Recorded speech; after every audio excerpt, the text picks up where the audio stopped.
கர்த்தருடைய நாமத்திற்கு மகிமை உண்டாவதாக. கர்த்தர் அவருடைய ஜனங்களை பார்த்து கேட்கிறதான கேள்வி, காட்டு திராட்சை செடியின் ஆகாத கொடியாய் மாறி போனது என்ன? கவனிக்கிறீங்களா? சொல்றேன்.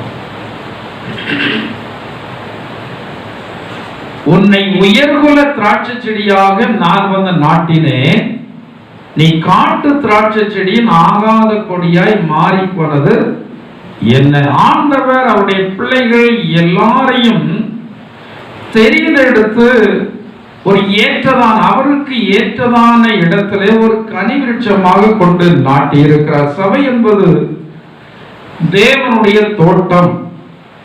இந்த தேவனுடைய தோட்டத்தில் ஒவ்வொரு தேவனுடைய பிள்ளைகளையும் தெரிந்தெடுத்து அவர் வந்து நாட்டி இருக்கிறார். கர்த்தருடைய ஆலய பிரகாரங்களிலே நாட்டப்பட்டவர்கள் அவருடைய பிரகாரத்தில் எப்படி இருப்பார்களா? செழித்து இருப்பார்கள். இன்னைக்கு சிலரை பார்த்தா ஆலயத்துல நாட்டப்பட்டிருக்க மாட்டாங்க. நாட்டப்பட்டதான செடிய காற்றோ மழையோ அது வந்து சரித்து விட முடியாது. ஆனா அந்த சின்ன செடியை போல, ஒரு கீரை செடியை போல, ஒரு சிறிதான ஒரு பூச்செடியை போல வந்து வைக்கிறது நாட்டப்படுகிறதல்ல. அதுக்கு மேல ஒரு மாடு மிதித்து விட்டது என்றால் அது அப்படியே வந்து அமுங்கி போய்விடும்.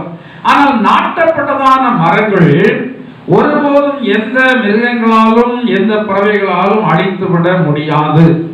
தேவன் அவருடைய பிள்ளைகளாகிய நம்மை கனிவிருட்சமாக நாட்டியிருக்கிற. வாசியுங்கள், ஆதியாகமத்துடைய புத்தகம் 49ஆம் அதிகாரம் 22ஆம் வசனத்தை வாசியுங்கள்.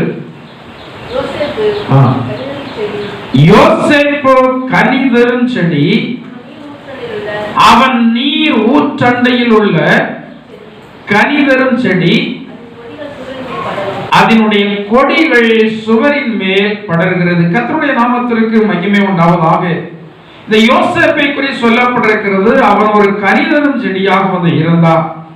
அது எப்படிப்பட்டதான கனிதரும் செடி? தண்ணீர் ஊற்றண்டையில் உள்ளதான கனிதரும் செடி. சங்கீதம் 80ஆம் அதிகாரம் 8ஆம் வசனத்திலே நீங்கள் வாசித்து பார்க்கும்போது இந்த யோசேப்பை ஆண்டவர் எங்கே இருந்து எடுத்துக்கொண்டு வந்தார்? வாசியுங்கள்.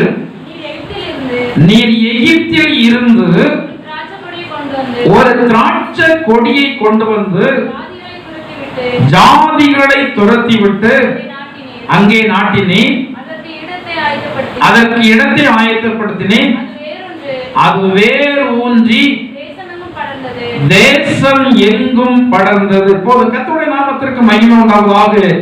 எகிப்தில் இருந்து யோசேப்பை கொண்டு வந்து அவர் இஸ்ரவேலிலே ஒரு கனி விருட்சமாக வந்து நாட்டினார்.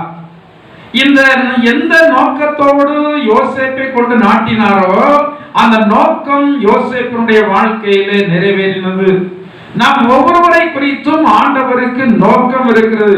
நோக்கம் இல்லாமல் ஆண்டவர் உலகத்தில் இருந்து நம்மளை வேறு விதிக்கவில்லை. எவ்வளவோ ஜனங்கள் இருக்கிறாங்க, நம்முடைய உறவுகள் எவ்வளவோ உண்டு, நாம் பேசி பழகிறதான ஜனங்கள் எவ்வளவோ உண்டு, அனைவரும் பார்க்கிறதான ஜனங்கள் எவ்வளவோ உண்டு. ஆனா அவர்கள் எல்லாரை விட தேவன் நம்மை ஒரு விசேஷித்த ஜனம் என்று அவர் எகிப்தில் இருந்து, உலகத்தில் இருந்து, குடும்பத்தில் இருந்து, தேசத்தில் இருந்து, சமுதாயத்தில் இருந்து நம்மளை பிரித்தெடுத்து ஆண்டவர் சபையை கொண்டு வந்து நம்மை நாட்டி இருக்க. எதற்காக? நாம் ஆண்டவருக்கு என்று சொல்லி என்ன கொடுக்க வேண்டும்? கனி கொடுக்க வேண்டும். எகிப்தில் இருந்து இந்த யோசேப்பை ஆண்டவர் கொண்டு வந்து நாட்டி இருந்தாலும் இந்த எகிப்தில் இருக்கிறதான ஜனங்களுடைய கொள்கையின்படி இந்த யோசேப்பு வந்து வாழவில்லை. யோசேப்புடைய சரித்திரத்தை பார்க்கும்போது அந்த சரித்திரம் மிக ஆச்சரியமான சரித்திரம். யோசேப்புடைய சகோதரர்கள் எல்லாம் இவனை வந்து புறக்கணித்தார்கள். யோசேப்பு தன்னுடைய ஜனங்கள் இனங்கள் எல்லாவற்றையும் விட்டு அவன் வேறு பிரிக்கப்பட்டதான ஒரு மனுஷன். ஆனால் அவன் எந்த இடத்திலே கடந்து போனாலும் அவன் ஆண்டவருக்கு என்று வாழ்கிறதான ஒரு வாழ்க்கை நன்றாக வந்து வாழ்ந்தான். ஹல்லேலூயா. நெருக்கப்பட்டோ மடிந்திடாமல் கர்த்தர் நம்மை காத்ததாலே, நெருக்கப்பட்டோ மடிந்திடாமல் கர்த்தர் நம்மை காத்ததாலே, அவர் நல்லவர், அவர் வல்லவர், அவர் கிருபை என்று உள்ளது, அவர் நல்லவர்,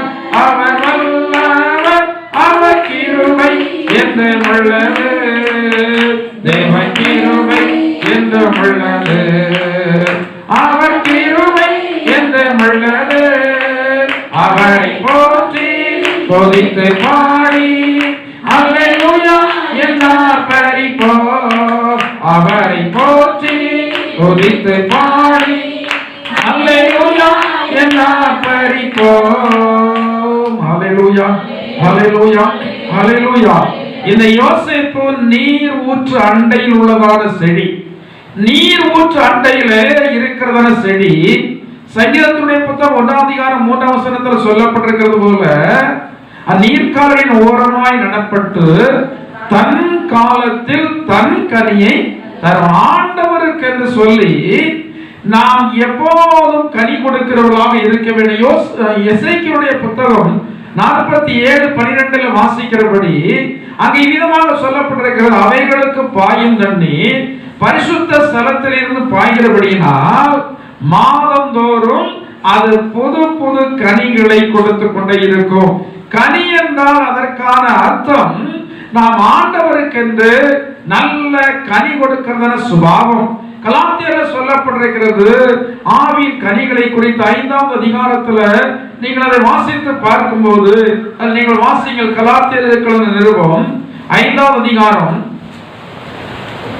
22ஆம் வசனம் வாசிங்கள். ஆவியின் கனியோ அன்பு, சந்தோஷம், சமாதானம், நீடிய பொறுமை, தயவு, நற்குணம், விசுவாசம், சாந்தம், இச்சையடக்கம், இப்படிப்பட்டவைகளுக்கு விரோதமான பிரமாணம் ஒன்றுமில்லை. முதலாவது கனியினுடைய ஆரம்பமே என்னது? முதல் கனி என்னதான்? அன்பு. முதலாவது தேவன் மேல அன்பு, இரண்டாவது தேவனுடைய சாயலாக சிருஷ்டிக்கப்பட்ட மனிதனிடத்துல எதையும் எதிர்பாராமல் எந்த ஏற்றத்தாழ்வையும் பார்க்காமல் அவர்களிடத்தில் அன்பு செலுத்துவது.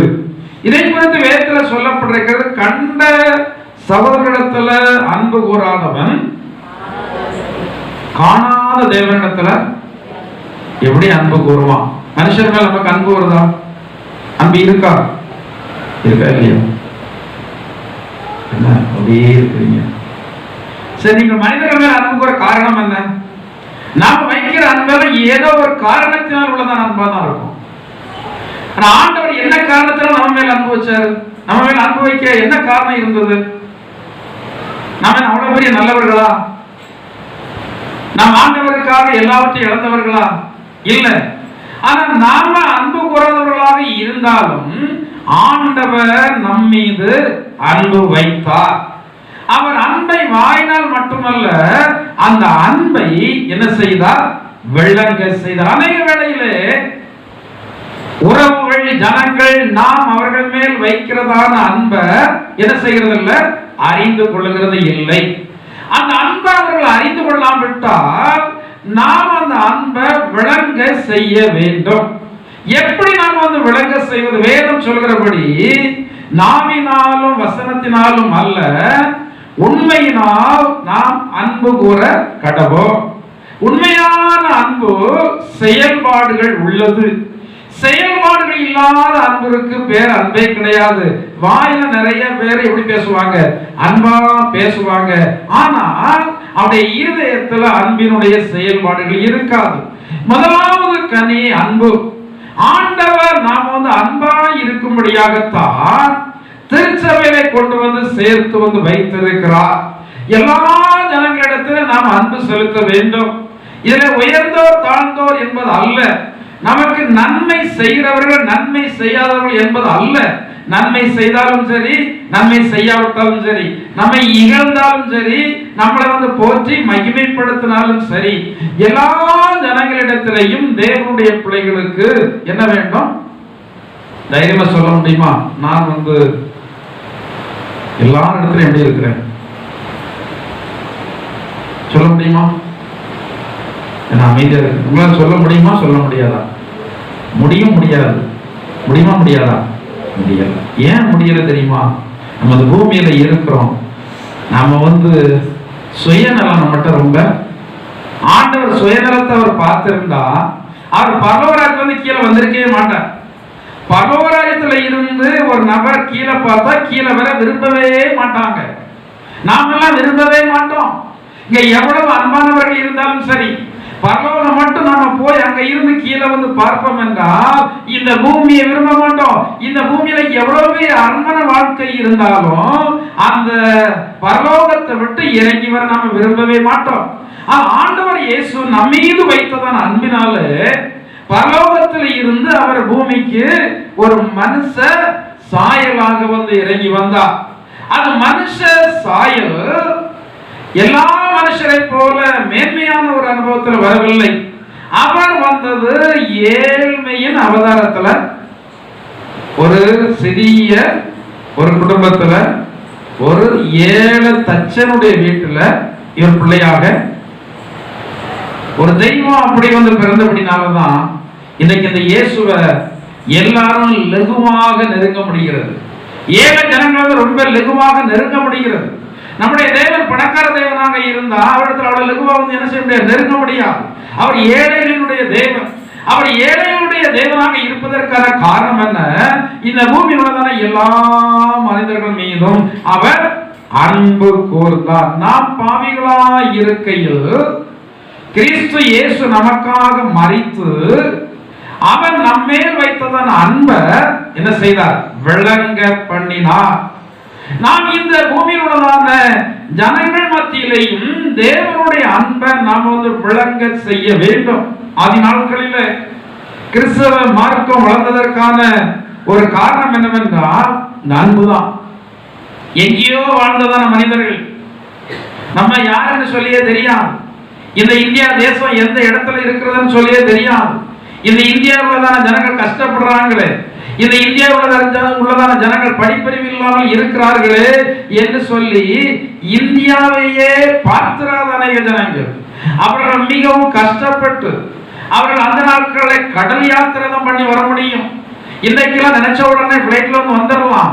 கடல் யாத்திரை எத்தனையோ இரவு பகல் டெக்னாலஜிகள்லாம் இல்லாத காலம். அவர்கள் அந்த கடல்ல பிரயாணம் பண்ணி வரும்போதே பெரிய காற்றுகளை சந்தித்தது உண்டு, பெருமழைகளை சந்தித்தது உண்டு.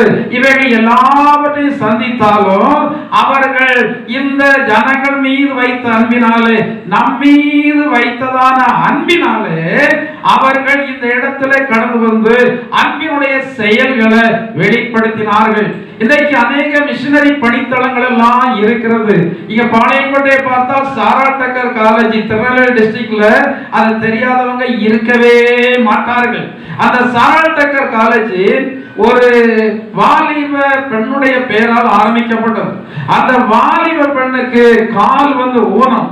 ஆனால் அங்கே இருந்ததான அந்த ஊனமாக இருந்ததான அந்த வாலிப சகோதரி கேள்விப்படுகிறாள், இந்த இந்தியா தேசத்துல இந்த தமிழ்நாட்டில் வாழுகிறதான ஜனங்கள் படிப்பறிவு இல்லாமல் கஷ்டப்படுறாங்க. அவருக்கு ஒரு காலேஜ் இல்ல, அவருக்கு ஒரு ஸ்கூல் இல்ல, எனவே நாம் அதுக்கு உதவி பண்ண வேண்டும் என்று சொல்லி ஒவ்வொரு பிறந்த நாள் வருகிறதான வேளையிலும் அவருடைய நண்பர்கள், அவருடைய குடும்பத்தின எல்லாருக்கும் அந்த நபர் சொல்கிறதான வார்த்தை, யாரும் எனக்கு வந்து வெகுமதி தர வேண்டாம், அந்த வெகுமதியை பணமாக தந்து விடுங்கள் என்று சொல்லி அவ்வளவு பணத்தை சேகரித்து அங்கே இருந்து இங்கே அனுப்பி மிக எளிமையாக ஆரம்பிக்கப்பட்டதான காலேஜ் தான் இந்த சாரா டக்கர் காலேஜ். இன்னைக்கு அந்த காலேஜ் மூலமாக கிறிஸ்தவர்கள் மட்டுமல்ல எத்தனையோ ஜனங்கள் பயனடைகிறாங்க. அந்த காலேஜ்ல இந்து ஜனங்கள் படிக்கிறாங்க, அந்த காலேஜ்ல முஸ்லிம் ஜனங்கள் படிக்கிறாங்க, தெய்வம் இல்லைன்னு சொல்கிற குடும்பத்தில் உள்ளதான ஜனங்கள்லாம் படிக்கிறாங்க. இந்த அன்பின் கிரியைகளை செய்தபடினால அந்த காலேஜ்ல படிக்கும் போது அநேக வாலிபர்கள், வாலிப சகோதரிகள் ஆண்டவரை ஏற்றுக்கொண்டிருக்கிறார்கள். நானே அநேக இடத்துல சொல்றதான சாட்சியை கேள்விப்பட்டிருக்கிறேன். என்னுடைய குடும்பம் இந்துதான். நான் சாரா டக்கர் காலேஜ்ல படித்தபடினால் நான் இயேசுவை அறிந்து கொண்டேன், அவருடைய வல்லமை அறிந்து கொண்டேன், அவருடைய அன்பை அறிந்து கொண்டேன், நான் இன்னைக்கு கிறிஸ்தவராக மாறி இருக்கிறேன் என்று சொல்லி அநேகர் சொல்றதான சாட்சியை கேள்விப்பட்டிருக்கிறேன். இந்த பூமியிலே ஆண்டவர் நம்மை தெரிந்தெடுத்து சபையிலே நாட்டி இருப்பதற்கான நோக்கம் என்னவென்றால் நாம் ஒரு கனி விருட்சமாக விளங்க வேண்டும். நம்முடைய கனி விருட்சம் முதலாவது கனியே என்னது? அன்பு. ஆவின் கனியோ அன்பு. இந்த அன்பை தொடர்ந்து அடுத்தால் வருகிறதான கனி என்னவென்றால் என்னது? சந்தோஷம். கனியில ஒன்று என்னது? சந்தோஷம். இன்னைக்கு அநேக இடத்துல, அநேக கர்த்தருடைய பிள்ளைகள் இடத்துல என்ன இல்லை? சந்தோஷம் இல்லை. இப்போதாவது சந்தோஷம் இருக்கிறதா உங்களுக்கு? எங்க வந்திருக்கிறோம் நம்ம? தேவனுடைய சன்னிதானத்துல. வேதம் சொல்கிறது, என்னுடைய ஜெப வீட்டில என்னுடைய ஜனங்களை நான் என்ன பண்ணுவேன்? மகிழ்ச்சி குறைவாக இருக்கிறதான ஜனங்கள் தேவனுடைய சன்னிதானத்துல கடந்து வந்தால் அவருக்கு என்ன கிடைக்கும்? மகிழ்ச்சி கிடைக்கும். உங்களுக்கு மகிழ்ச்சி கிடைக்குதா இல்லையா? ஹல்லேலூயா, ஹல்லேலூயா. சர்மாக்கத்தோட நாமத்தை ஹல்லேலூயா, ஹல்லேலூயா. தேவனுடைய சன்னிதானம் கர்த்தருடைய பிள்ளைகளுக்கு மகிழ்ச்சி கொடுக்கிறதான இடம். ஆவின் கனிகளில அன்பருக்கு அடுத்தாற் போல என்னதுதான்? சந்தோஷம். நீங்கள் கனி கொடுக்கிறவர்களாக இருந்தா எப்போதும் உங்களுடைய முகம் எப்படி இருக்கும்? சந்தோஷமா இருக்கும். இருந்தாலும் சரி, இல்லாவிட்டாலும் சரி. ஜனங்கள் உங்களை உயர்த்தி பேசினாலும் சரி, தாழ்த்தி பேசினாலும் சரி, எந்த நிலைகளிலேயும் நாம எப்படி இருப்போம்? சந்தோஷமா இருப்போம். இது ஏனென்றால், நமக்கு சந்தோஷம் ஏன் வருகிறது என்றால், ஆண்டவர் கிருபையாக நமக்கு அதை கனியாக என்ன செய்திருக்கார்? தந்திருக்கிறார். அடுத்தபடியாக என்னதான்? சமாதானம். இன்னைக்கு நிறைய பேருடைய வாழ்க்கையில என்ன இல்லை? சமாதானம் இல்லை. ஆண்டவர் இயேசு எதற்காக வந்தார்? சமாதானத்தை கெடுக்கும்படியாக அல்ல, சமாதானத்தை கொடுக்கும்படியாக வந்தார். இந்த பூமியிலே சமாதானத்தை கெடுக்கிறதான நிறைய காரியங்கள் உண்டு. நம்முடைய குடும்ப அமைப்புல சில வேளைகளில் சமாதானம் கெடுகிறது. வேலை செய்கிற இடத்துல சில வேளைகளில் சமாதானம் கெடுகிறது. நாம நெருங்கப்படாத ஜனங்கள் மத்தியில சமாதானம் கெடுகிறது. ஆனா யார் சமாதானத்தை கெடுத்தாலும் தேவனுடைய பிள்ளைகளுடைய இருதயம் சமாதானமாக இருக்க வேண்டுமானால் இந்த ஆவின் கனிகள் உண்டாயிருக்க வேண்டும். அடுத்து நீடிய பொறுமை, தயவு. என்ன குணம்? நற்குணம். என்னது? நற்குணமாக இருக்க வேண்டியதான கர்த்தருடைய பிள்ளை இன்னைக்கு நாய் குணமா இருக்கிறாங்க. எப்போது கொதறி கொதறி தான் பேசுவாங்க. என்ன குணம்? நாய் குணம் எப்போ வரணும்? பொதுவா சொல்றாங்க, பெரியாட்கள் சொல்லுவாங்க, நாய் குணம்லாம் வயசுலாம் ரொம்ப ஆனதுக்கு பிறகு எதையுமே தாங்க முடியாது, பொறுக்க முடியாது. அந்த நகாத்திரமான வாலிப வயதுல நம்ம எதையும் தாங்கலாம். கொஞ்சம் சாப்பாடு லேட்டானா தாங்கலாம். கொஞ்சம் உப்பு கூட ஆச்சுன்னா சாப்பிட்டாலும் உடம்பு ஒன்றும் பண்ணாது. கல் கிடந்துச்சுன்னா கல்லை எடுத்து வச்சுட்டு சாப்பிடலாம், ஒன்றும் செய்யாது. முடி கிடந்துச்சுன்னா முடியை தூக்கி வச்சுட்டு என்ன செய்யலாம்? சாப்பிடலாம், ஒன்றும் செய்யாது. ஆனா தேவனுடைய பிள்ளைகள் சொல்லுகிறதான அநேகருக்கு என்ன குணம் இல்லை? நம்ம குணத்தை அநேக வேலைகளில ஆண்டவர் சோதித்து பார்க்கிறாரு. வீணா சில வேலைகளை யாரும் சோதித்து பார்ப்பா? சாத்தான் சோதித்து பார்த்துட்டு அவன் ஆண்டவரிடத்துல சொல்லுவான். யோபு குறித்து சொன்னது மாதிரி அவன் சும்மாவா உம்மை தேடுறான், சும்மா உம்மை மகிமைப்படுத்துறான், எல்லா நன்மைகளையும் அவனுக்கு கொடுத்திருக்கிறீர், அவனை சுற்றி வேறிழைத்திருக்கிறீர், பிறகு என்ன அவன் தேடுவதற்கு என்ன தேடத்தானே செய்வான் அப்படின்னு அவன் சொல்றான். அவனை தொட்டு அவனுக்குள்ள தொட்டு பாரும், அவன் உண்மை சேவிக்கானோ துதிக்கிறானோ அதுக்கு பிறகு பாருங்க. சாத்தானுடைய சொல்ல கேட்டு ஆண்டவருக்குள்ள ஒரு பெரிய ஒரு வைராக்கியம். ஏன் பிள்ளைய பார்த்து நீ அப்படி சொல்றியா? சரி, நான் சோதித்து பார்க்கிறேன், பாரு என் பிள்ளை எப்படி இருக்கிறான்னு பாரு அப்படின்னு சொல்லி சவாலாக இந்த யோபுவுக்கு அநேக கஷ்டங்கள் ஆண்டவர் நினைச்சதார், அனுமதித்தார். யோபுக்குள்ள கஷ்டம் ஒண்ணு நமக்கு வந்திருக்கா? ஏதோ சின்ன சின்ன கஷ்டங்கள் இருக்கதான். ஆனா யோபுக்குரிய கஷ்டங்கள் நமக்கு வரல, தரப்போறது இல்லைன்னு தான் நினைக்கிறேன். ஏன்னா அவன மாதிரி எல்லாம் நமக்கு கஷ்டம் வந்துச்சுன்னா நம்மால அவ்வளவு லகுவாக தாக்கு பிடிக்க முடியாது. எல்லாவற்றையும் என்ன செய்யலாம்? எல்லாவற்றையும் இழந்தான். கடைசியில் இருந்தது யாருதான்? யாரு? மனைவி. பேர் என்னது? மனை. அர்த்தம் என்ன?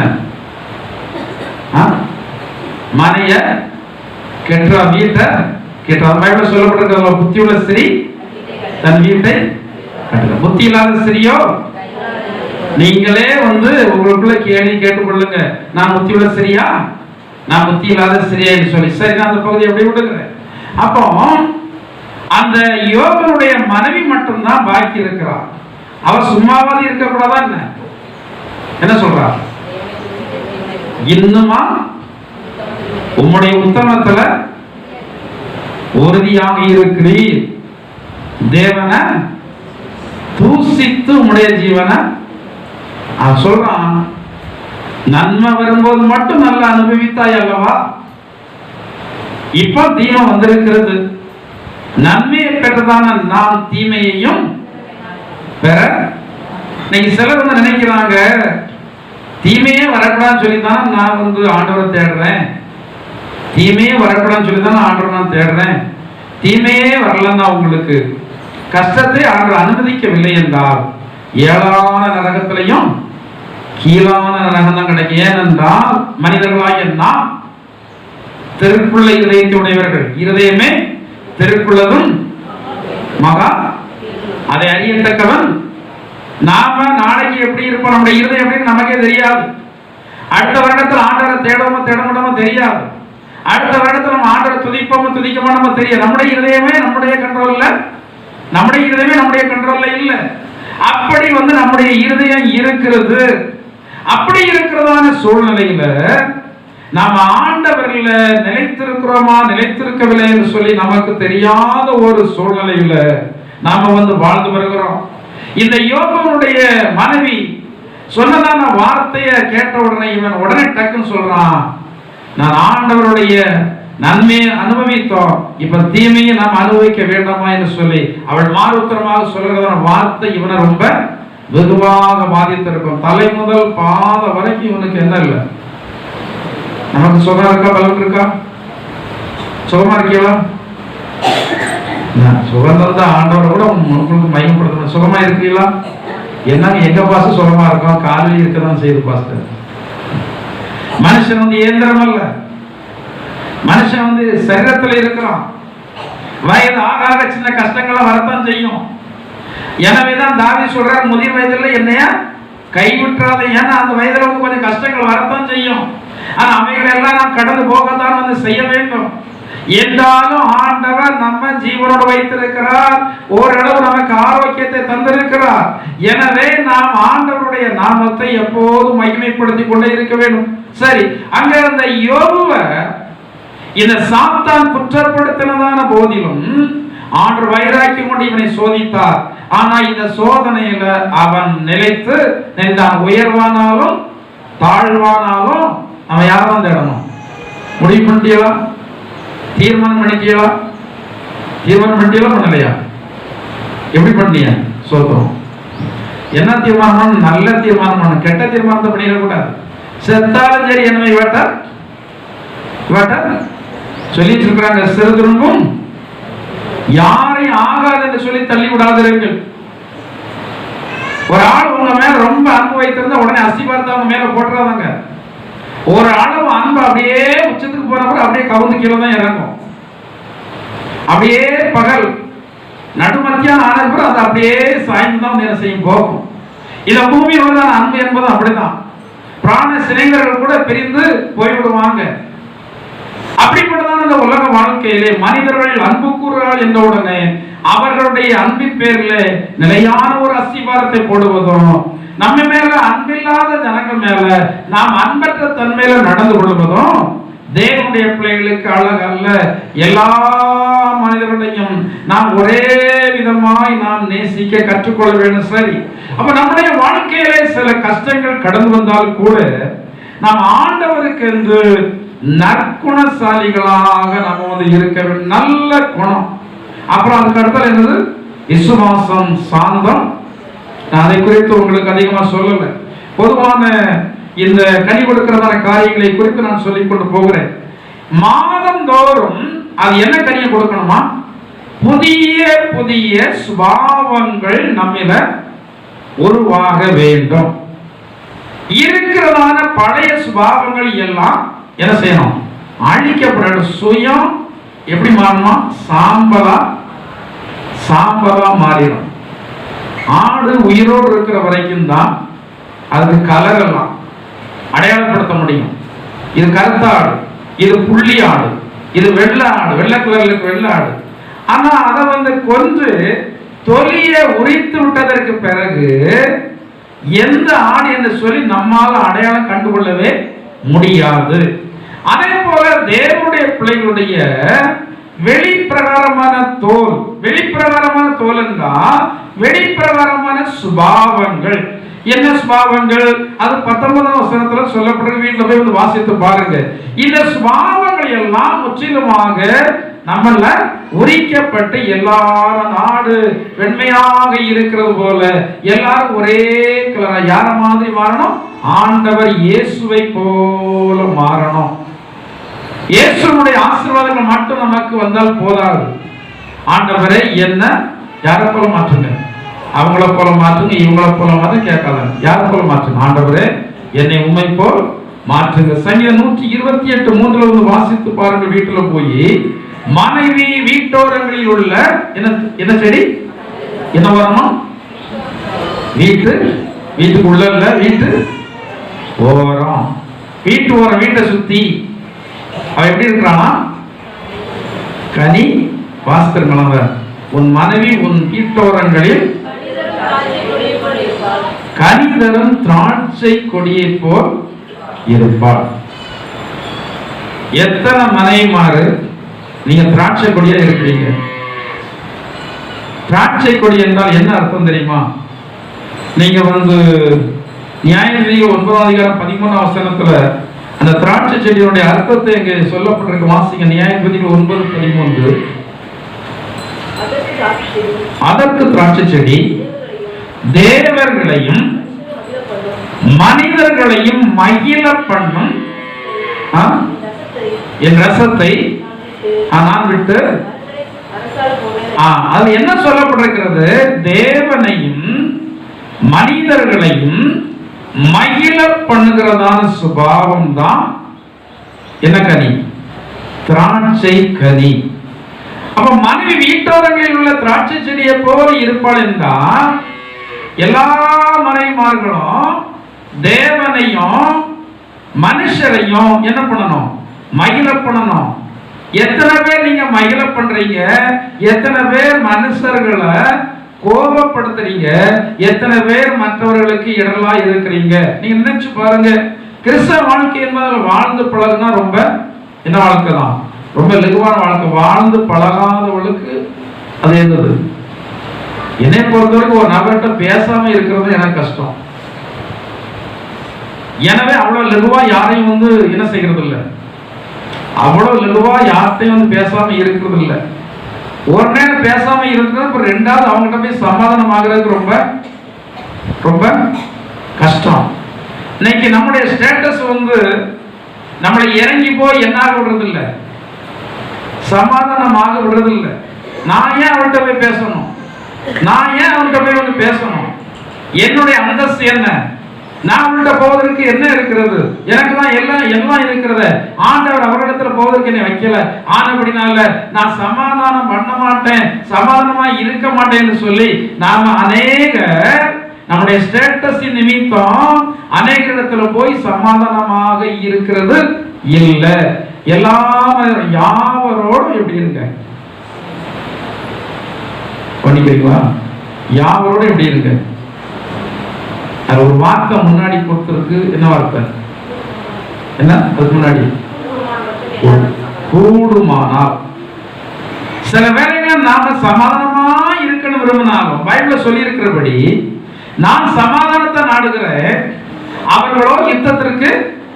நீங்க என்னத்தான் அவங்கள்ட்ட நீங்க சிரிச்சுட்டு போனாலும் சரி, அவங்க பகையை இருதயத்துல வச்சுக்கிட்டே இருப்பாங்க. சிலருக்குள்ள இருக்கிற பகை தெரியவே தெரியாது. பகை தெரியவே தெரியாது. பைபிள் நான் ஒரு பகுதி வந்து வாசித்தேன். அப்சலோமுடைய சரித்திரத்தை வாசித்தேன். அப்சலோம் ஒரு பகையை வந்து தன் சகோதரன் மேல வைத்ததான பகைய 2 வருஷம் வந்து இதயத்துக்குள்ள வைத்திருந்தான்.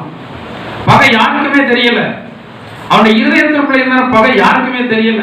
2 வருஷம் இருதயத்துக்குள்ள வைத்து விட்டு அவனுடைய சகோதரனாகிய அம்னோனை பழி வாங்கினா என்று சொல்லப்பட்டிருக்கிறது. நேரத்தை பார்த்துட்டே இருந்தான். இவன் இப்படி அம்னோனை வந்து பகைக்கிறான் என்பது யாருக்குமே தெரியாது. இந்த அப்சலோம் அவன் பழியில் இருக்கிறதான ஒரு சுபாவத்தை உடையவனாக வந்து இருந்தான். ஆனால் அவன் நீண்ட நாள் வந்து என்ன செய்யவில்லை, வாழவில்லை. சரி, அப்போ நம்மில் அநேகருடைய இருதயத்துல பகை வந்து மறைத்து வந்து வைக்கப்பட்டிருக்கிறது.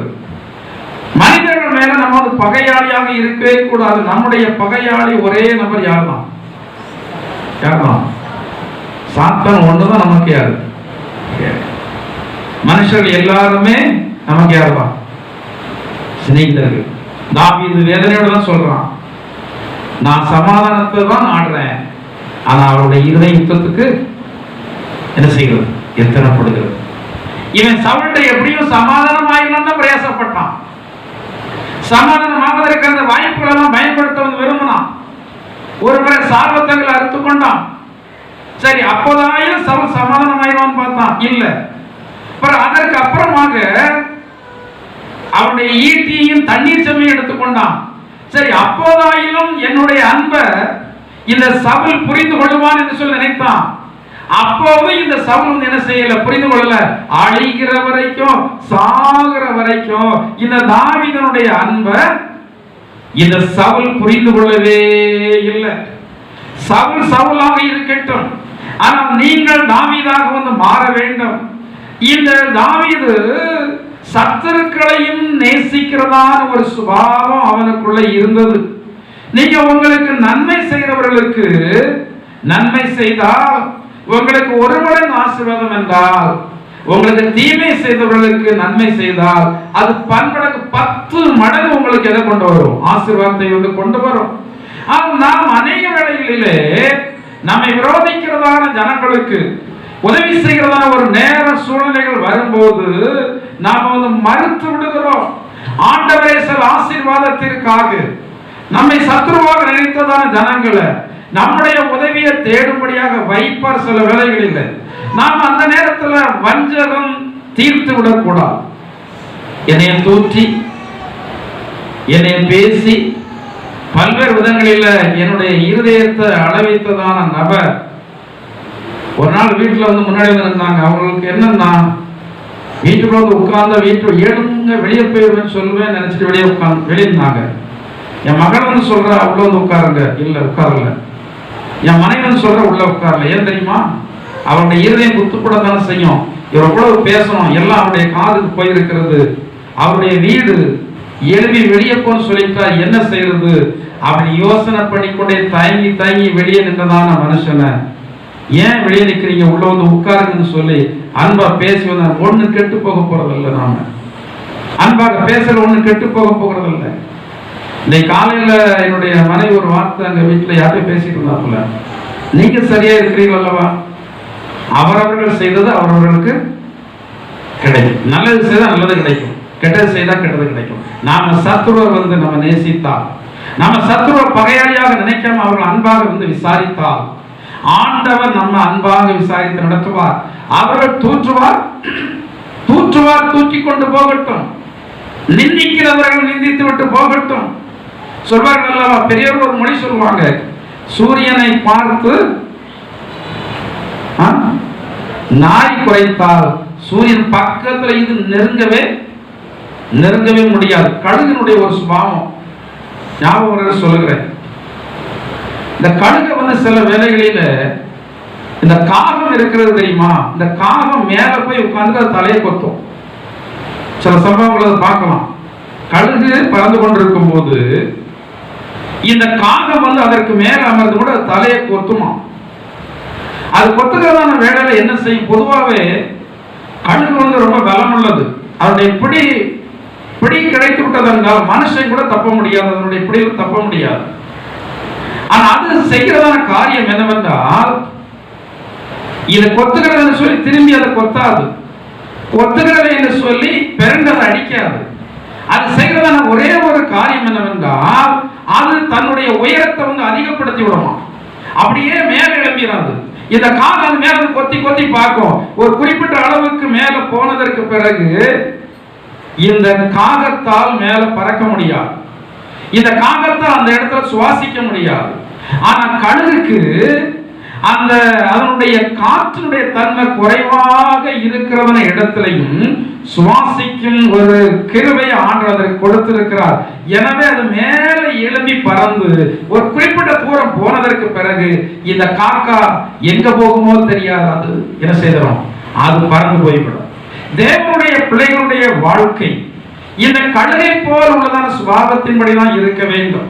நாம என்ன செய்யறோம்? நாம உயர எழுப்பணும். நம்முடைய சுபாவங்கள் உயர்வாக மாறிக்கொண்டு போக போக போக நமக்கு இடையூறை கொடுக்கிறவர்கள், நமக்கு துன்பத்தை கொடுக்கிறவர்கள் அவர்களாக வெட்கப்பட்டு போய்விடுவார்கள். நீங்கள் கிறிஸ்தவ ஜீவியம் செய்து பழகிவிட்டீர்கள் என்றால் அது உங்களுக்கு ரொம்ப ரொம்ப சந்தோஷமாக இருக்கும். இந்த கிறிஸ்தவ ஜீவியத்தை நாம் பழகாத வரைக்கும் நமக்கு அது கொஞ்சம் கஷ்டமாக இருக்கலாம். அடுத்தபடியாக ஒரு வசனத்தை வாசியுங்கள். ஏசாயா தீர்க்கதரிசன புத்தகம் 5ஆம் அதிகாரம் 1 முதல் 5 வரைக்கும் நீங்கள் வாசிங்க கொஞ்சம் வேகமாக.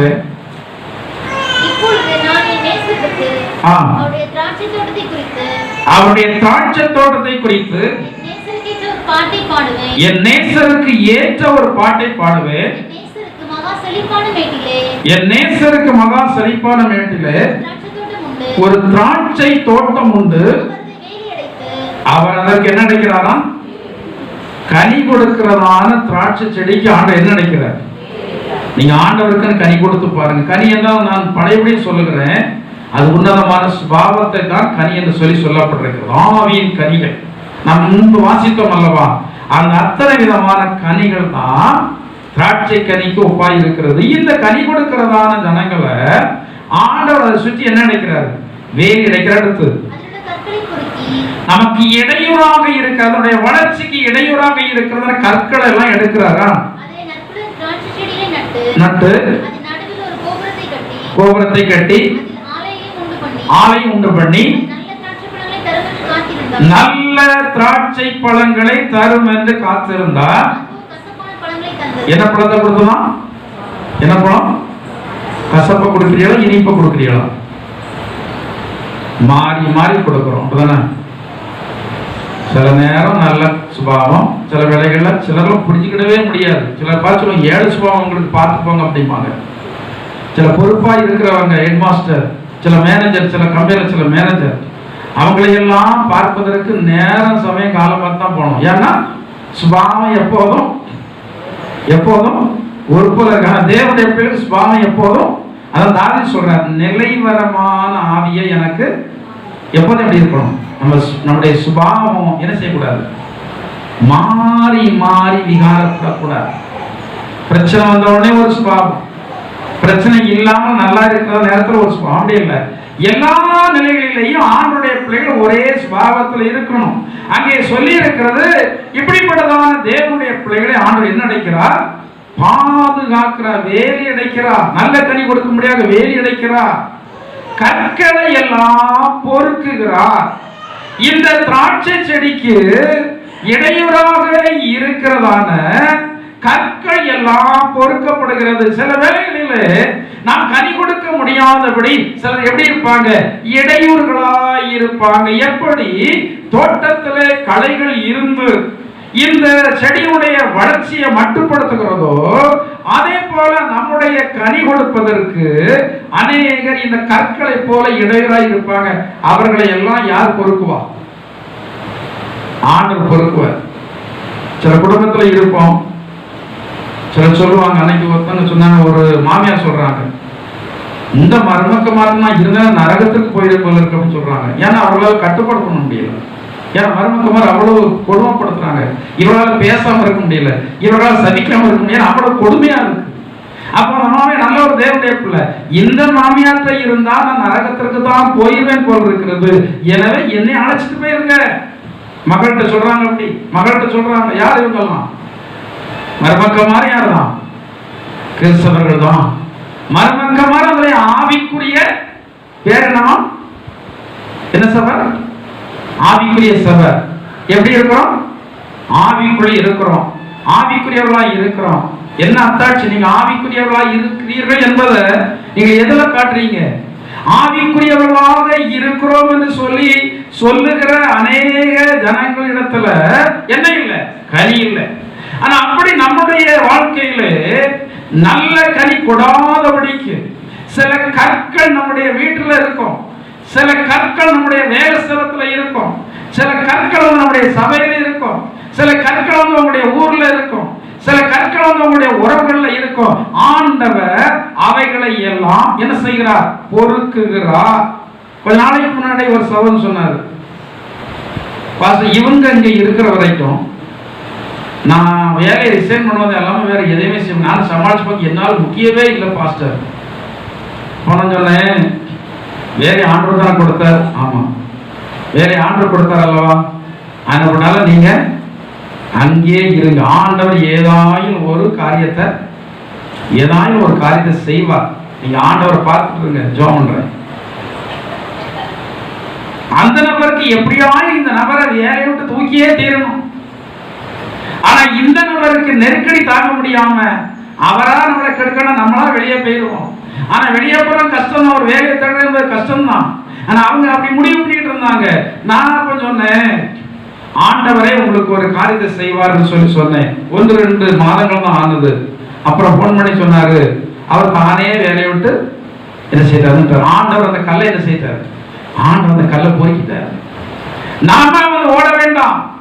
எந்த இடமோ பைபிள் என்ன சொல்லப்பட்டிருக்கிறது, நீ உன்னுடைய ஸ்தானத்தை விட்டு விலக துரிதப்படாதே.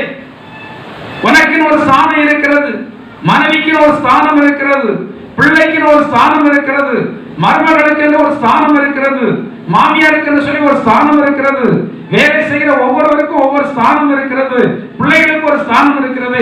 அவரவர்கள் அந்தந்த ஸ்தானத்துல நிலைத்து இருக்க வேண்டும். இடையூறாக வருகிறதான கற்களை எல்லாம் யார் பொறுக்குவா? யார் பொறுக்குவா? அங்க அப்படிதான் சொல்லியிருக்கு. பொறுக்கினாராம், வேலை அடைத்திருந்தாரு, கற்களை பொறுக்கினாரு. அடுத்து செடிகளை நட்டு அது நடுவில் ஒரு கோபுரத்தை கட்டி அதில் ஆலையை உண்டு பண்ணி அது நல்ல திராட்சை பழங்களை காத்திருந்தார். அவர் என்ன செய்யறாரா, ஒவ்வொருவரை குறித்து அவர் காத்திருக்கிறார். ஆனா நிறைய பேருக்கு வந்து என்னதான் ஆண்டவருக்கு ஏமாற்றம் கொடுக்கறதா வேலையா இருக்கிறது. செழிப்பா இருக்கிறாங்க, செழிப்பா இருந்த உடனே என்ன கிடைச்சிடாது, கனி கிடைச்சிடாது. அத்தி மரத்தை பார்க்கும்போது எப்படி இருந்தது, தூரத்துல பார்க்கும்போது அது செழிப்பு. அந்த செழிப்பை பார்த்த உடனே கட்டாயங்கள் என்ன இருக்கும், கனி இருக்குன்னு பக்கத்துல வர வச்சது. இன்னைக்கு நிறைய பேரு பக்கத்துல இருக்கிறவங்களுக்கு கெட்டவங்க, தூரத்துல இருக்கிறவங்களுக்கு நல்லவங்க. தூரத்துல இருக்கிறவங்க நல்லவர்களா லகுவாக இருக்கலாம். என்னைக்கோ ஒரு நாள் உங்களை பார்க்கலாங்க, என்னைக்கோ ஒரு நாள் உங்ககிட்ட பேசுறாங்க, அவர்கள் உங்களை நல்லவர்கள் தான் சொல்லுவாங்க. ஆனா உங்களுடைய அருகாமையில இருக்கிறவர்கள் உங்களை எப்படி சொல்லணும், அவன் நல்லவன் சொன்னானே கெட்டவங்க சொன்னானே, எனக்கு அது பிரச்சனை இல்லை. நான் வாழணும், நான் நல்லா இருக்கணும், என்னுடைய நலம் தான் எனக்கு பெருசு, என் குடும்பம் தான் எனக்கு பெருசு, என் மனைவி நல்லா இருக்கணும், என் பிள்ளைகள் நல்லா இருக்கணும், என் கணவன் நல்லா இருக்கணும், யார் எக்கேடு கட்டி எப்படி போயிட்டு போறாங்க அது எனக்கு பிரச்சனை இல்லை. அந்த நினைப்பே நமக்கு இருக்கக்கூடாது. தேவர்களையும் மனிதர்களையும் மகிழ செய்கிறதான சுபாவம் அப்படி இருக்கும் என்றால் ஆண்டவர் நம்மை மேன்மையானவர்களாக எண்ணி நடத்துவார். ஓசியா 11 சொல்லப்படுற இஸ்ரவேல் பலனற்ற திராட்சை செடி. சரி, நாம வந்து ஆண்டவருக்கு என்று கனி கொடுக்க வேண்டுமானா வேகமாக வாசிங்க. யோவான் சுவிசேஷம் 15ஆம் அதிகாரம் 4-5 நீங்கள் வாசித்து பார்ப்பீர்கள் என்றால் கிறிஸ்துவின் வாசிங்க, என்னில் நிலைத்திருங்கள், நானும் உங்களை நிலைத்திருப்பேன். கொடியானது திராட்சை செடி நிலைத்திராவிட்டால் தானாய் கனி கொடுக்க மாட்டாது. போதும். கொடி எதுல நிலைத்திருக்கணும், எதுல நிலைத்திருக்கணும், செடியில. செடியாரு யாரு? இயேசு நிலைத்திருக்கிறீங்களா? இயேசுடைய சாரம் உங்கள வரணும்னா இயேசுக்கும் உங்களுக்கு என்ன இருக்கணும், எப்போதும் ஒரு நெருங்கிய சம்மதம் இருக்கணும். ஞாயிற்றுக்கிழமை மட்டும் தூசியை தட்டி என்ன தூக்கிட்டு வந்துடுறது, பைபிளை தூக்கிட்டு நல்லா எல்லாரும் பாருங்க நான் எங்க போறேன், கோயிலுக்கு போறேன், அப்படியே ஒரு அண்ணனோட போட்டு வந்து நினைச்சிட வேண்டியது, வந்துட வேண்டியது. மற்ற நாளெல்லாம் ஆண்டவருக்கு உங்களுக்கு என்ன கிடையாது. கேட்டா ஒரே வார்த்தை, பாஸ்டர் நேரம் இல்லை பாஸ்டர், ஒரே நல்லா நினைச்சுக்கிடுங்க. சுலபம் தந்தா மட்டும்தான் எங்க போக முடியும், எங்க போக முடியும், வேலைக்கு போக முடியும். இது எப்போது இதயத்தில் இருக்கட்டும். எத்தனை பேர் மருத்துவர்கள் கிடக்குறாங்க, நமக்கு இப்ப சுகம் இருக்கு, நமக்கு இப்ப சுகம் இருக்கு, இப்ப நல்ல பலம் இருக்கு. வேலை வேலை வேலை வேலை என்று சொல்லி நீங்க ஆண்டவரை தேட வேண்டிய நேரத்தில் ஓடிட்டு இருந்தா ஒரு நாள் வரும், வெள்ளிக்கிண்ணி இல்ல பொற்கிண்ணி நசுங்கும், வெள்ளிக்கயிறு என்ன விடும்? அர்த்தம் தெரியுமா? ஊற்றினருக்கு என்ன உடையும்? பிரசங்கில சொல்லப்பட்டிருக்கிறது, ஊற்றினருக்கு சால் உடையும். என்ன சொல்லலாம்? பொற்கிண்ணி நசுங்கும், ஆட்டத்துக்கு வந்துடும். பொற்கிண்ணி நசிக்கிறப்போ வர ஆரம்பிச்சிடும்.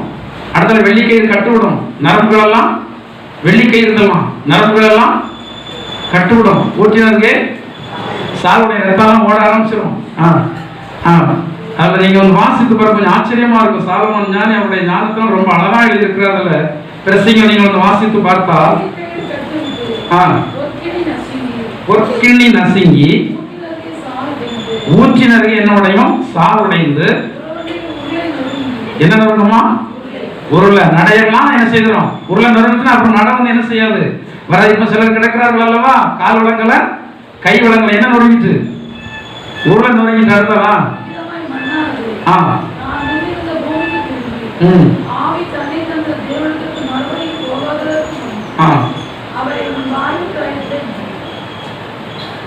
நல்லா இருக்கும்போது யார் நினைக்கணும்?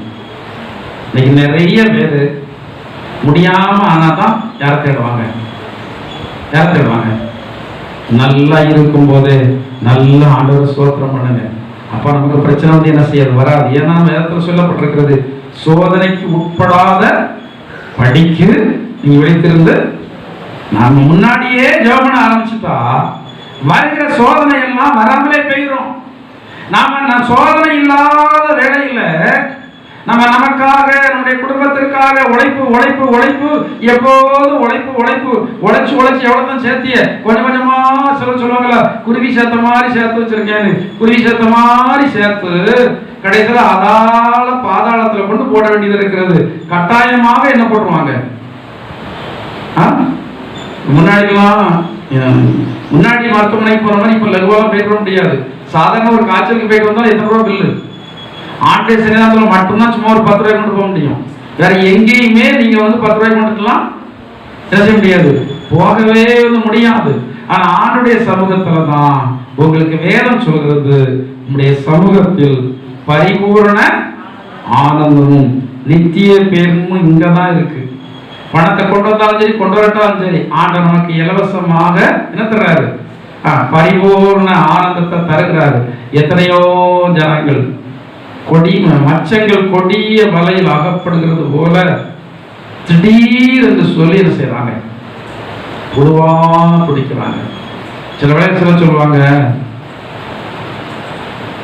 ஆண்டவரும் ஒருவர் இருந்தா இப்படி மனுஷன் வேதனைப்பட பார்த்துட்டு இருப்பாரா? கேட்காங்க, சிலர் கேட்காங்க. நான் மாத்தி கேட்கிறேன், ஆண்டவன் ஒருவர் இருக்கும்போது நீங்க அவரை எவ்வளவு வேதனைப்படுத்துனீங்க? பைபிள் சொல்லப்பட ஒரு நாள் முழுவதும் என்ன நீட்டினாராம்? நாள் முழுவதும் உங்களை பார்த்த கையை நீட்டினேன். என்னை தேடு, என்னை தேடு, நல்லா இருக்கும்போது தேடு, நல்லா இருக்கும்போது ஜெபம் பண்ணு, நல்லா இருக்கும்போது ஜெபம் பண்ணு, நல்லா இருக்கும்போது ஆண்டவரை துதி, நல்லா இருக்கும்போது உபவாசம். எத்தனை நேரம் சொன்னேன்? என்ன செய்தியா? என்ன செய்தியா? கேட்டியா? நல்லா இருக்கும்போது, நல்ல ஆசீர்வாதங்களை தந்திருக்கும் போது, பணத்தெல்லாம் நிறைய தந்திருக்கும் போது கொடு கொடுன்னு சொன்னேன்னு கேட்டியா? கை நிறைய என்ன வந்தது? பணம். கேட்டியா? இப்ப என்ன இல்லை. அதாவது ஆண்டவர் ஒரு மனுஷனுக்கு சில நன்மைகளை கொடுப்பார், கொடுத்துட்டு அப்படியே பார்ப்பார், பார்த்துட்டே இருப்பார். குறிப்பிட்ட நாள் வரைக்கும் பார்த்துட்டே இருப்பார், குறிப்பிட்ட நாள் வரைக்கும் பார்த்துட்டே இருப்பார். அவர் எதற்காக நமக்கு தந்திருக்கிறாரோ அதை கரெக்டாக நம்ம வந்து செய்து கொண்டிருந்தால் அந்த காரியத்தை நமக்கு ஆசீர்வாதங்கள் என்ன செய்து கொண்டே இருக்கும்? பெருகிக்கொண்டே இருக்கும். காசை வந்து வச்சிருப்பாங்க, தாய் தகப்பனுக்கு கொடுக்க மாட்டாங்க. அடுத்த எப்படி காசு வரும்? காசை வச்சிருப்பாங்க, ஆண்டவருக்கு கொடுக்க மாட்டாங்க. எப்படி ஆண்டவர் நம்பி காசு தருவாரு? காசு இருக்கும், காசு எங்க போய் சேரும்? கொஞ்சம் கொஞ்சமாக பேங்க்ல சேர்த்துட்டே இருப்பாங்க. பைபிள்ல சொல்லப்பட்டிருக்கிறது, ஒரு விக்கனம் வருகிறது, அந்த விக்கனத்தான் எல்லாம் என்ன செய்யுது? மனுஷனுக்கு ஒரு ஆளுக்குள் வியாதி வந்துட்டுன்னா எத்தனை ரூபாய் செலவழிஞ்சாலும் மருத்துவமனைகள் உள்ளவங்க பார்க்கறது இல்லை. கஷ்டப்பட்டாலும் கஷ்டப்பட கொஞ்ச நாள் பார்த்தாங்க. இப்ப அவங்களாலையும் பார்க்கணும்னு நினைச்சாலும் பார்க்க முடியல. நீங்க கழுத்துல போட்டிருக்க தாலி செயின்லாம் வீட்டுல கழுத்து வச்சுட்டு போனாலும் பில் குறையப்படும் நினைப்போம். இல்ல, அப்படிலாம் இல்லை. இப்போ ஏன் எல்லாரும் போட்டி போட்டு என்ன கட்டி வச்சிருக்காங்க? மருத்துவமனை கட்டி வச்சிருக்காங்க. இஎம்ஐ அவங்களுக்கு போயிட்டே இருக்கும். 7 மாடி 10 மாடி கட்டி வச்சிருக்காங்க. அப்படி உள்ள ஆஸ்பத்திரிக்கு தான் நம்ம போக விரும்புறோம். அதான் நல்ல டாக்டர் விரும்புறோம். அதான் பெரிய ஆஸ்பத்திரி நம்ம நினைக்கிறோம். அவங்க இஎம்ஐ ஒவ்வொரு மாசத்துக்கும் அத்தனை லட்சம் ரூபாய் இஎம்ஐ கட்டுறாங்க. அவங்க இயந்திரத்துக்கு இஎம்ஐ கட்டுறாங்க. அடுத்த அங்க என்ன ஐசி போர்டு வச்சிருந்தா ஒவ்வொரு நாளுக்கும் கவர்மெண்ட்டுக்கு அவங்க அத்தா கட்டின மாதிரி அந்த ஐசி ரூமுக்கு வந்து பணம் கட்டிட்டு இருக்கிறாங்க. எல்லாத்தையும் கட்டும் போது அவங்க பாவம் பார்த்தா அவங்களால கட்ட முடியாது. கொஞ்ச நாள் பாவம் பார்த்தாங்க. இப்ப பாவமே கிடையாது. என்னத்தையாவது உத்தேசம் செய்வா கொண்டு வா. சரி, வியாதி சுகமானா நல்லதுதான். எல்லாத்தையும் விட்டு கொடுத்துட்டோம். ஒரு 10 லட்ச ரூபாய் என்ன ஆயிடுச்சு? செலவாயிட்டு பரவாயில்ல. 10 லட்ச ரூபாய் செலவழிச்சு ஆடு மீண்டு வந்துட்டுன்னா இருதையும் சொல்லுவோம், பரவாயில்ல, மனுஷன் வந்துட்டான், இனிமே சம்பாத்தியம் பண்ணி எடுத்துக்கிடுவான். சிலர்லாம் செத்து போவாங்க என்று சொல்லி எண்ணி ஒரு நாள் ஒருத்தர் ஒரு மருத்துவமனையில் வேலை பார்க்க சொன்னார். ஆளு 90% முடிஞ்சு செத்து போயிருந்து தெரியும். வந்தவனே சொல்லுவாங்க, அந்த ஆஸ்பத்திரியில் என்னென்ன டெஸ்ட் அத்தனை டெஸ்டையும் போடுங்கன்றாங்களாம். அத்தனை டெஸ்டையும் போட்டுருங்க. டாக்டருக்கு செத்து போயிருந்து சொல்லி தெரிஞ்சோம். அங்க என்னென்ன இயந்திரங்கள்லாம் இருக்கிறதோ அவ்வளோ டெஸ்ட்டை போடுங்க, அவ்வளோ பில்ல போடுங்க. பாடியை வாங்கன்னா பில்ல கட்டி தான் என்ன செய்ய முடியும், போக முடியும். அப்படியெல்லாம் மனிதர்கள் நிறைய பேர் வீணா விரயமா பணத்தை கொடுத்து கொண்டே வந்து இருக்கிறாங்க. நமக்கு ஆண்டவர் நல்ல ஆசீர்வாதத்தை தந்திருக்கும் போது, சுகபலனை தந்திருக்கும் போது யார் நினைக்கணும்? வாலிப பிராயத்தில் ஒரு சிருஷ்டிக்கத்தர சில வாலிபர்கள் எல்லாம் இப்பதான் அனுபவிக்க வேண்டிய வயசு, பிறகு பார்த்துக்கலாம், பிறகு ஞானசம் எடுத்துக்கலாம். சரி, ஒன்று சொல்றதுக்கு நான் கொஞ்சம் மறந்துட்டேன். ஆண்டவர் பாயிண்ட ஞாபகப்படுத்துறாரு. நமக்கு 23ஆம் தேதி என்ன உண்டு? ஞானஸ்நானம் உண்டு. எத்தனை பேர் ஞானஸ்நானம் எடுக்காம இருக்கிறீங்களோ, இது ஒரு நல்ல வாய்ப்பு. இந்த வாய்ப்பை பயன்படுத்தி என்ன எடுங்க, ஞானஸ்நானம் எடுங்க. அது உங்களுக்கு நல்லது. ஞானஸ்நானம் எடுக்காதவங்க ஞானஸ்நானம் எடுக்கிறது உங்களுக்கு நல்லது. அவன் சில வாலிபர்கள் நினைக்கிறாங்க, ஞானஸ்நானம் எடுத்தா நான் இப்படிலாம் செய்ய முடியாது, அதனால என்ன வேண்டாம். ஒரு நாள் ஒரு சகோதரர் சொன்னாரு, பாஸ்டர் உங்களுக்கு தெரியுமா, நீங்க எனக்கு ஞானசம் தந்தீங்க, நீங்க ஞானசம் தரும்போது நான் ஒரு பிடிக்காரன் அப்படின்னு சொன்னார். பிடிக்காரன் யாரும் தெரியாதவனா, ஆனா அவர் இப்ப சொன்னார், சாட்சி சொன்னார், வேற வழியே இல்லை, நான் எதுக்காக ஞானசம் எடுத்தேன், ஸ்ட்ரிக்டா சொல்றேன், ஞானசம் எடுத்ததான் கல்யாணம் முடிச்சிருப்பேன்னு சொல்லி நான் கல்யாணம் முடிச்சா அப்படி வைக்கிறது. ஏன்னா அப்படி ஞானஸ்தானம் எடுக்காம கல்யாணம் முடிச்சா சிலருக்கு தெரியாது ஏன் வந்து ஞானசம் எடுக்க வைக்கிறோம்னு.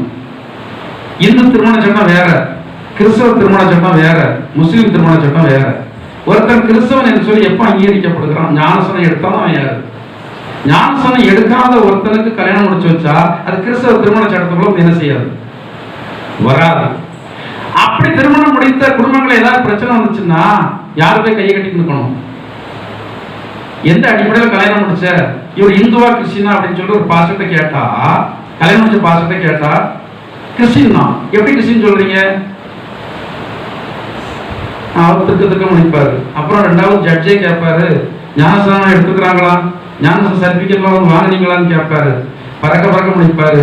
அப்போ மாப்பிள்ளை குற்றவாளியில, பொண்ணு குற்றவாளியில, யாரும் குற்றவாளி? நீங்க எப்படி ஒரு கிறிஸ்தவன் அல்லாதவனுக்கு கிறிஸ்தவ முறைப்படி நீங்கள் எப்படி திருமணம் முடித்து வைப்பீர்கள் அப்படின்னு சொல்லி வந்து என்ன செய்வாங்க, கேட்பாங்க. ஒண்ணு கிறிஸ்தவர்களா இருக்கணும், இல்லைன்னா வேற மார்க்கத்தினரா இருக்கணும், இல்லைன்னா முஸ்லிமா இருக்கணும், இல்லைன்னா தேவன் இல்லைன்னு இருக்கணும். ஏதாவது ஒரு அமைப்பின் கீழே தான் திருமணத்தை பதிவு பண்ண முடியும். திருமணமாகாத ஒருத்தரை ஒரு பாஸ்டர் திருமணம் முடித்தேன் என்று சொல்லி அவர் பதிவு பண்ணுனா அந்த பாஸ்டர் பொய்யாதான் அவர்களுக்கு பதிவு பண்ணியிருக்காருன்னு சொல்லி அர்த்தம். நாளைக்கு பிரச்சனை வந்துச்சுன்னா அவர் தான் என்ன சொல்லணும், பதிவு பண்ணுனவர் தான் என்ன சொல்ல வேண்டியது இருக்கும், பதில் சொல்ல வேண்டியது இருக்கும். சரி, அப்போ நல்லா இருக்கிறதான வேலையிலேயே என்ன எடுத்துறோம், நாசம். நம்ம சில டக்குன்னு கொடுக்கறது இல்லை. ஒரு நபர் ஒரு நாள் சொன்னாங்க, இவரு ஞானஸ்நானம் என்னன்னு நான் கேட்டு பார்க்கேன், திறந்துருக்கிற ஆனாலும் எந்த சபைக்கு வரமாட்டேன், இதனால வராம இருந்தாங்க. எனக்கு ஞானம் கொடுப்பதற்கு உடன்பாடே இல்லை. ஏன்னா அவங்க இந்து மார்க்கத்துல இருந்து வந்தாங்க, கொஞ்சம் கூட மாற்றம் இல்லை. இப்படியே சொல்லிக்கிட்டு இருந்தா நிறைய பேர் என்னட்டே கொஸ்டின் பண்ணியிருக்காங்க, பாஸ்டர் எத்தனை வருஷம் உங்க சபையில வந்துட்டு இருக்காங்க, நீங்க ஞானஸ்நானம் கொடுக்க வேண்டியதானு. கடைசியில் எனக்கு மனம் வேதனைப்பட்டு, சரி நம்மால ஒரு ஆத்மா இடறதுன்னு சொல்லிட்டு அதனால நான் கூப்பிட்டேன், நான் உங்களுக்கு என்ன தரேன் ஞானஸ்நானம் தர்றேன் அப்படின்னு. ஆனா எனக்கு 100% என்ன கிடையாது, அந்த நபர் கொடுக்க விருப்பம் இல்லை. நல்ல வேலை தப்பிட்டேன் சொன்னாங்க. இல்லை நான் யோசிச்சு சொல்றேன். அவங்க இன்னும் யோசிச்சுட்டே தான் இருக்காங்க. அவங்க இன்னும் என்ன பண்ணிருந்தாங்க, யோசிச்சுட்டே இருக்காங்க. இப்ப சபைக்கு அவங்க வர்றதில்லை, இன்னும் யோசிச்சுட்டே தான் இருக்காங்க. ஆனா சிலருக்கு ஞான ஸ்நானம் நம்ம தெரியாம கொடுத்தோம். ஆனா அவங்க என்ன திரும்பிட்டாங்க, நீங்க திருமணத்திற்காக எனக்கு ஞான ஸ்நானம் தந்தீங்க, அப்ப நான் ஒரு குடிகாரன், அதுக்கு முந்தின நாள் கூட நான் குடிச்சுக்கலாம் பண்ணாலும் என்ன எடுத்தேன், ஞான ஸ்நானம் எடுத்தேன். ஆனா நான் இப்ப யாருடைய பிள்ளையா மாறிட்டேன், ஆணுடைய பிள்ளையா மாட்டேன். பூரண பரிசுத்தம் உள்ளவர்களாக மாறினால்தான் ஞானஸ்நானம் எடுக்கிறதா இருந்தால் ஒருத்தருமே என்ன எடுக்க முடியாது, ஞானஸ்நானம் எடுக்க முடியாது. ஞானஸ்நானம் எடுத்தாலும் ஒரு பயம் உங்களுக்குள்ள என்ன செய்யும், வரும். நாம ஞானஸ்நானம் எடுத்துட்டோம், இதை செய்யக்கூடாது, இந்த இடத்துக்கு போகக்கூடாது அப்படின்னு சொல்ற ஒரு பயம் உங்களை அறியாமலே வரும். எனவே ஞானஸ்நானம் எடுக்காதவங்க எல்லாம் சீக்கிரத்துல என்ன எடுங்க, ஞானஸ்நானத்தை எடுங்க. அப்போதுதான் கர்த்தருடைய ஆசீர்வாதங்களை பெற்றுக்கொள்வீங்க. கடைசியாக ஒரு வசனத்தை வாசனம் முடிக்கிறேன். 9:27 வாசித்து பார்க்கிறோம். நாம சரீரத்தை வாசிருங்க.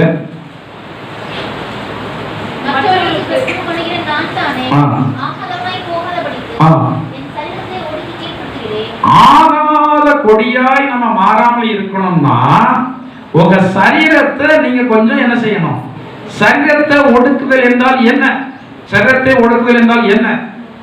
சில வேளைகளில் சிலர் படுத்துக்கிறதான பாட்டுனால நாம எவ்வளவோ ஒடுக்க வேண்டியது இருக்கு. கோபத்தை அடக்கி பார்த்தவங்களுக்கு தெரியும். நான் கோபத்தை ரொம்ப அடக்கினால பிரஷர் ஏறி கோபத்தை அடக்கணும். ஆனா வேற என்ன செய்ய, கோபத்தை அடக்கலன்னா சட்டிப்பானையை உடைக்கணும், இல்லை வீட்டில் மனைவியை உடைக்கணும், இல்லைன்னா பிள்ளையை உடைக்கணும், ஏதாவது உடைக்க வேண்டியது இருக்கும். சிலருக்கு உடைச்சாதான் எனக்கு புரியவே புரியாது. கஷ்டப்பட்டு இவங்க வாங்கியிருப்பாங்க மொபைல் போன 10,000 ரூபாய்க்கு வாங்கியிருப்பாங்க. என்ன போடணும், அந்த 10,000 ரூபாய் மொபைல் போன வாங்குறதுக்குள்ள அவங்க பட்ட பாடு அவ்வளவு பாடு. ஆனா ஒரு இன்சிடென்ட், மனைவி ஒரு கோபப்படுத்தின என்னதான காரணத்திற்காக மொபைல ஒரே ஏறி இணைச்சதாச்சு. அவ்வளவு நாள் பாடுபட்டு இஎம்ஐ கட்டினது, இல்லைன்னா அவ்வளவு நாள் பிரயாசப்பட்டு கொஞ்சம் கொஞ்சமா சேர்த்து வாங்கினத ஒரு கோபத்தை அடக்க முடியாம இணைச்சதாச்சு, உடைச்சாது. இவ்வளவு கோபம் ஒரு கிறிஸ்தவர்களுக்கு வரலாமா? கோபம் கொண்டாலும் என்ன செய்யறார்கள், பாவம் செய்யறார்கள். பொல்லாப்பை செய்ய ஏதுவான எரிச்சல் உங்களுக்கு பைபிள் தான் சொல்லி, இதெல்லாம் பைபிளுடைய வசனம் தான். பைபிள் தான் நமக்கு சத்தியம், பைபிள் தான் நம்முடைய உடன்படிக்கை. நாம அந்த பைபிளை தான் நம்ம ஃபாலோ பண்றோம். அப்ப பைபிள் சொல்றத நம்ம கொஞ்சம் என்ன செய்யணும், கேட்கணும். அப்ப நம்முடைய சரீரத்தை சில வேளையில ஒடுக்க வேண்டியது இருக்கிறது. சிலர் கோபப்படுத்துவாங்க, பேசுவதற்கு வாய் வரத்தான் செய்யும், ஆனா பேச முடியல. ஏன் பேச முடியல? பைபிள் என்ன சொல்லப்பட்டிருக்கு, துன்மார்க்கன் எனக்கு முன்பாக இருக்கும் வரைக்கும் துன்மார்க்கன் முன்னாடி ஒரு தேவனுடைய பிள்ளை பேசக்கூடாது வேதம் சொல்லுது. ஏனென்றால் அவர்கள் பேசுறதான தூசண வார்த்தைக்கு ஒரு வார்த்தை கூட உங்களால் பேச முடியாது. நல்ல தேவனுடைய பிள்ளைக்கு ஒரு வார்த்தை கூட பேச முடியாது, பேசக்கூடாது.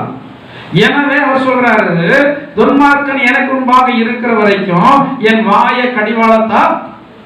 அவங்க எல்லாம் பேசும்போது எப்படி கோபம் வரும் தெரியுமா? நமக்கெல்லாம் நம்ம சரீரத்தை, நம்முடைய சுபாவத்தை எதை ஒடுக்கினாலும் நம்ம ரத்தம் எல்லாம் குறையத்தான் செய்யும், நம்முடைய உடம்பெல்லாம் குறையத்தான் செய்யும். நான் சொல்றது, சரீரத்தை ஒடுக்கினா தான் நம்ம ஆண்டவருக்கு என்ன கொடுக்க முடியும், கனி கொடுக்க முடியும். எனவே தேவனுடைய பிள்ளைகளாகிய நீங்கள் ஆண்டு உங்களை நற்கனி தரும் உயர்குல திராட்சை செடியாக சபையில வைத்திருக்கிறார், குடும்பத்தில் வைத்திருக்கிறார், வேலை செய்கிற இடத்துல வைத்திருக்கிறார், போகிற வருகிற எல்லா இடங்களும் வைத்திருக்கிறார். தேவனுடைய பிள்ளை இந்த ஸ்டேட்டஸை விட்டு கொடுக்காம இருக்கணும்னா நற்கனி ஆகிய ஆவியின் கனிகளை எல்லா இடத்திலும் வெளிப்படுத்துக. மற்றவர்கள் எப்படி இருந்து விட்டு போகட்டும், நீங்கள் கனி கொடுத்தால் உங்களுக்கு மகிழ்ச்சி, நீங்கள் கனி கொடுத்தால் உங்களை வச்சு ஆண்டவர் மகிழ்ச்சி அடைவார். அவர் மகிழ்ச்சி அடைந்தால் உங்களுக்கு அவர் மகிழ்ந்து உங்களை என்ன செய்வார்? ஆசீர்வதிப்பார். கர்த்தர் தாமே இந்த வார்த்தைகளை உங்களுக்கு பயனுள்ளதாக மாற்றி தருவாராக. எல்லாரும் ஆண்டவர் நோக்கி ஜெபம் செய்யும். ஆண்டவரே, என்னை ஒரு கனி விருட்சமாக மாற்றும் ஆண்டவரே. நான் கனி விடாதபடிக்கு சில இடையூறான கற்களை போல சில மனிதர்கள் இருக்கத்தான் செய்கிறாங்க ஆண்டவரே. நான் கனி கொடுக்கும் போது நீங்கள் அவர்களை எல்லாம் கொடுக்கிறீர்கள் என்று சொல்லி உடைய வார்த்தையில் சொல்லி இருக்கிறேன். நான் விசுவாசிக்கிறேன். எல்லா இடத்திலையும் நான் உடைய நாமத்திற்கு என்று கனி கொடுக்கிறதான ஒரு சுபாவத்தை பெற்றுக்கொள்ளேன். எனக்கு கிருபை செய்யும் ஆண்டவரே. நான் பலனற்றவனாக இருந்த நாட்கள் போதும். நான் ஆகாதவளாக இருந்த நாட்கள் போதும். நான் ஆகாத கொடியாய் இருந்ததான நாட்கள் போதும். ஆகாத கொடிக்கு அக்கினி தான் கிடைக்கும். நான் பலனுள்ளதான திராட்சை செடியாய் இருக்க வேண்டும். யோசேப்பு பலனுள்ள திராட்சை செடி. அவன் தேவனுக்கு கனி கொடுத்தான். அவனுடைய கொடி சுவரிலே படர்ந்தது. அவன் நீரூற்றண்டையில் உள்ளதான கொடியாக இருந்தபடினாலே அவன் மாதந்தோறும் புது புது கனிகளை கொடுத்துக் கொண்டிருந்தான். மாதந்தோறும் புது புது கனிகளை கொடுத்துக் கொண்டிருந்தான். ஒவ்வொரு புதிய மாதத்திலும் நமக்கு புதிய புதிய சுபாவங்கள் உருவாகட்டும். நம்முடைய இருதயத்திற்குள்ளதுதான், நம்முடைய இருதயம் கேடுள்ளதுதான். நம்மை நேசிக்கிறதான் தேவன் எப்படியாய் நம்மை அவரை போல் மாற்றி அவரோடு கூட வைக்கும்படியாக விரும்புகிறார். இந்த பூமியிலே கர்த்தர் நம்மை வேறெடுத்து பாதுகாக்கிறார். இந்த பூமியிலே நம்மை ஒரு கனத்திற்குரியவர்களாக மாற்றுகிறார். இந்த பூமியிலும் தேவனுக்காக வாழும் பாக்கியத்தை தரத்தக்கதாக நம்ம எல்லாரும் தேவ சன்னிதானத்திலே நம்மை தாழ்த்துவோம். ஹல்லேலூயா. கர்த்தாவே, நாங்கள் நன்றியோடு ஸ்தோத்திரிக்கிறோம் ஆண்டவரே. அன்பின் பரலோக பிதாவே, நல்ல இயேசுவே, இந்த வாரத்தில் நாங்கள் உமது சன்னிதானத்திலே கடந்து வந்து கர்த்தாவே, ஜீவனுள்ள தேவனாகிய கர்த்தரை ஆராதிக்கும் பாக்கியத்தை எங்களுக்கு தந்தீரே. நாங்கள் நன்றியோடு ஸ்தோத்திரிக்கிறோம் ஆண்டவரே. கர்த்தாவே, இந்த நாளுக்குரியதான கர்த்தாவே, இந்த வாரத்திற்குரியதான தேவனுடைய வார்த்தையையும் எங்களுக்கு தந்திருக்கிறேன். நாங்கள் நன்றியோடு ஸ்தோத்திரிக்கிறோம் ஆண்டவரே. எங்களை பார்த்து நீங்கள் கேள்வி கேட்கிறதான அளவுக்கு நாங்கள் இருக்க கூடாது ஆண்டவரே. காட்டு திராட்சை செடியாய் நீ மாறி போனது என்ன என்று சொல்லி கேட்கிறதான அந்த நிலை வந்து விடாதபடி நாங்கள் ஒவ்வொருவரும் உமக்கென்று நற்கனி தரும் உயர்வுள்ள திராட்சை செடியை போல கனி கொடுக்கத்தக்கதாக உயர்ந்த சுபாவங்களை தாருங்க, உன்னதமான சுபாவங்களை தாருங்க, மேன்மையான சுபாவங்களை தாருங்க. இந்த சபையிலே கடந்து வருகிறதான விசுவாச பிள்ளைகள் ஒவ்வொருவரை இப்படிப்பட்டதான சுபாவத்திற்குரியவர்களாக மாற்ற வேண்டுமாறு ஜெபிக்கிறோம். இதற்கான பரிசுத்த ஆவியானவருடைய அபிஷேகத்தினுடைய வல்லமையினாலே நம்முடைய பிள்ளைகள் அனைவரையும் நிரப்பியற வேண்டுமாறு ஜெபிக்கிறோம் ஆண்டவரே. வந்திருக்கிற எல்லாரையும் ஆசீர்வதிங்க. வராமல் ஜனங்கள் வருகிற நாட்கள் அழைத்து வாருங்க. இந்த வாரம் முழுவதும் எங்கள் ஒவ்வொருவருக்கும் ஆசீர்வதிக்கப்பட்ட வாரமாய் காணப்படுவதாக கொடிய வியாதிகளுக்கு எங்கள் எல்லாரையும் விலக்கி காத்துக் கொள்ளுங்கள். வல்லாத மனுஷருடைய சதி செயல் ஆலோசனைகளுக்கு காத்துக் கொள்ளுங்க. சத்துடைய வஞ்சக வலைகளுக்கெல்லாம் நீங்கள் எல்லாரையும் காத்துக் கொள்ளுங்க. வருகை தாமதிக்குமானால் மறுபடியும் ஒரு முறை உங்களுடைய சன்னிதானத்திலே கடந்து ஆராதிக்க எங்களுக்கு கிருபையாக வருகை இருக்குமானால் உம்மை எதிர்கொண்டு வரத்தக்கதான ஜீவியத்தை தந்து தேவன் தாமே வழி நடத்திட வேண்டுமாறு இயேசுவின் நாமத்தால் ஜெபிக்கிறோம் ஜீவனுள்ள பிதாவே. ஆமென்.